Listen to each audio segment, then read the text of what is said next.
स्वागत है आप सभी का हमारे चैनल स्टोरी विथ एनएस में। आज मैं आपको एक कहानी सुनाऊंगी जिसका टाइटल आप बताना क्या होगा। तो चलिए स्टार्ट करते हैं हम अपनी कहानी को। एक था भिखारी। रेल सफ़र में भीख मांगने के दौरान एक सूट बूट पहन के सेठ जी उसे दिखे। उसने सोचा कि यह व्यक्ति बहुत अमीर लगता है, इससे भीख मांगने पर यह मुझे ज़रूर कुछ पैसे दे देगा।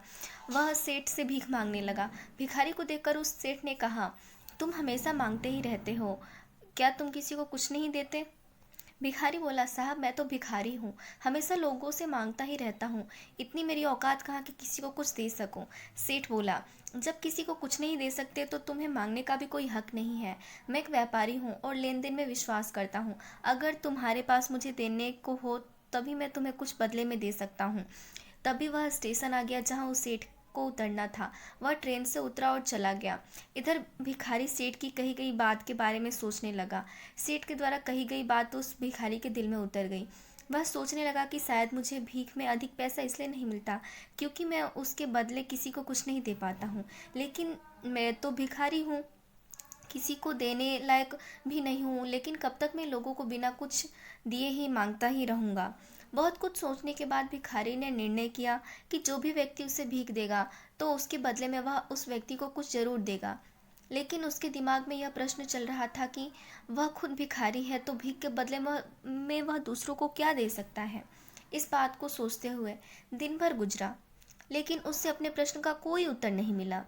दूसरे दिन जब वह स्टेशन पर बैठा हुआ था, तभी उसकी नज़र कुछ फूलों पर पड़ी जो स्टेशन के आसपास के पौधों पर खिल रहे थे। उसने सोचा, क्यों ना मैं लोगों को भीख के बदले कुछ फूल दिया करूं। उसको अपना यह विचार अच्छा लगा और उसने वहां से फूल तोड़ लिए।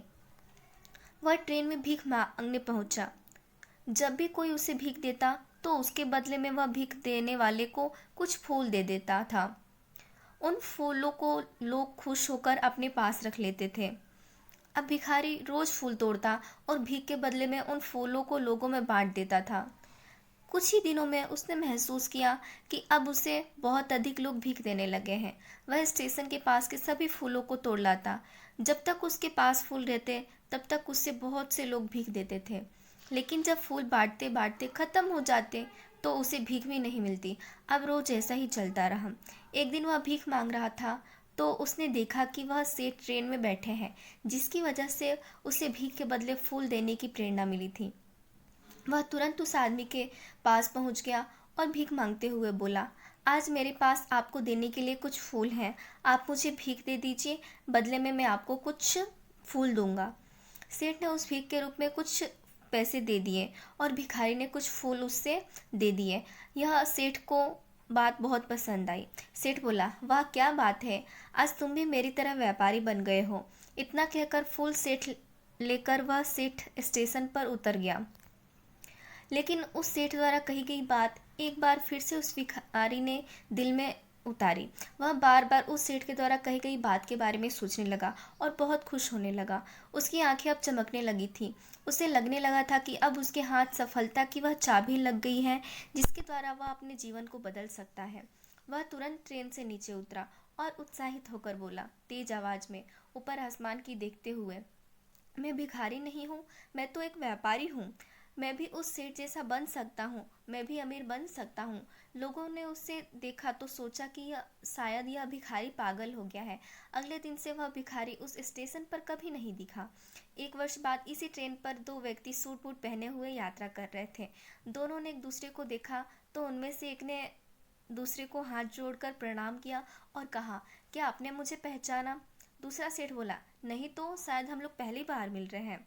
तब वह भिखारी बोला, सेठ जी शायद आप भूल गए हैं, आप याद कीजिए, हम पहली बार नहीं बल्कि तीसरी बार मिल रहे हैं।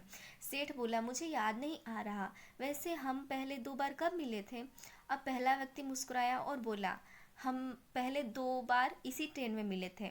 मैं वही भिखारी हूँ जिसको आपने पहली मुलाकात में बताया कि मुझे जीवन में क्या करना चाहिए और दूसरी मुलाकात में बताया कि वास्तव में मैं कौन हूँ। नतीजा यह निकला कि आज मैं फूलों का एक बहुत बड़ा व्यापारी हूँ और इसी व्यापार के काम से दूसरे शहर जा रहा हूँ। आपने मुझे पहली मुलाकात में प्रकृति का नियम बताया था जिसके अनुसार हमें तभी कुछ मिलता है जब हम कुछ देते हैं। लेन देन का यह नियम वास्तव में काम करता है। मैंने यह बहुत अच्छी तरह महसूस किया है, लेकिन मैं खुद को हमेशा भिखारी ही समझता रहा। इससे ऊपर उठकर मैंने कभी सोचा ही नहीं था। और जब आपसे मेरी दूसरी मुलाकात हुई, तब आपने मुझे बताया कि मैं एक व्यापारी बन चुका हूँ। अब मैं समझ चुका था कि वास्तव में मैं एक भिखारी नहीं बल्कि व्यापारी बन चुका हूँ। भारतीय मनुष्यों ने भी संभवतः इसलिए स्वयं को जानने पर अधिक जोर दिया है और कहा है, सो अहम सिवो अहम। यह समझ की ही तो बात है। भिखारी ने जब स्वयं को भिखारी समझा तो वह भिखारी रहा, लेकिन जब उसने स्वयं को व्यापारी मान लिया तो वह व्यापारी बन गया। जिस दिन हम समझ लेंगे कि हम कौन हैं, अर्थात हम भगवान का अंश हैं, तो फिर समझने के लिए रह ही क्या जाएगा। इसीलिए सेल्फ रियलाइजेशन बहुत ज़रूरी है। अगर आपको ऐसी ही स्टोरीज जाननी है तो आप हमारे चैनल को सब्सक्राइब कर सकते हैं, और ऐसी ही स्टोरी सुनने के लिए हमारे चैनल को सब्सक्राइब करें, और इंस्टाग्राम पर या फेसबुक पर देख रहे हैं तो फॉलो कीजिए। ये आपको कहानी कैसी लगी हमें ज़रूर बताइएगा। Thanks for watching.